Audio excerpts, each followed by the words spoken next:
हारिबा खोंग असी अखोई तंगाई फदना अखोई फहनदबा यादे लुहनदबा यादे अदुगा सराउंडिंग द लेरिबा सुराई रेमन पलेन लोयना कक्सिंग जगह मरुवना तुसिमी लेरिबा जगह सिंग असिना अखोई बोतल न चिंबा थादे बिदना नत्रगा करिंग खुदोंग चादबा अखोई अखोई फुनबा याबगी अदुमा कंडीशन सी हे लाक्तबा नते मरमदुना असिगुबसिंग असी तौबिदनबा अखोई कक्सिंग इथै कमिटी की तरफ तगी प्रजा म्याम खंदा नोरुक्सरी लोय लेरिबा इथै मरु की दाम असिदा इसिंग से सर्कुलेट तौरागांदा मसिगी मैनेजमेंट तौरागांदा वाटर रिसोर्स मैनेजमेंट तौरागांदा कक्सिंग केंद्र की मनुंगदा मसिना चलिबसिगी मफमदा लौरिबसिंगदा मतम चाना इसिंग पीबा थकनबा इसिंग पीबा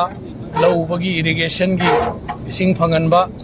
अमदी प्रजा की दमकता मसी हिंबगी लंबी अमो हेनबा अदुगा अखोइना खुरुमजरगा मफम से फजना सेनजरकांदा मसी अखोइना कुइरबा चाही क्या सिदा मैनेज तौद्रगदी मसिगी इसिंग चावबगी थौदोक 2015 दा थोखिबा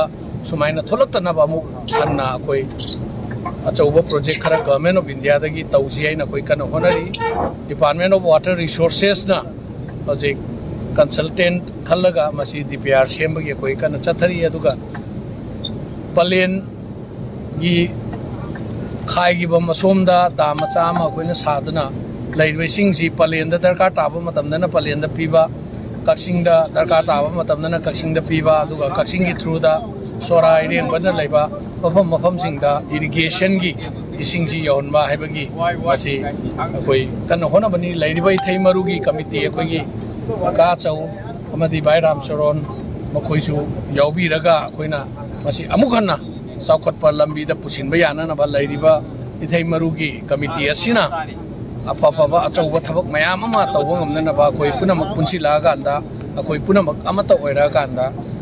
कक्सिंग केंद्र की प्रजादा मसीगी ईश्वर इबुदौ इबेंदौसिना मतम लैबा खुदिंदा नुंगाइबा याइफबा पीना बिबो ओइसनु हाइना ngasiगी फरबा नुमिसिदा आइना इबुदौ इबेंदौ खुरुमजरी थैंक यू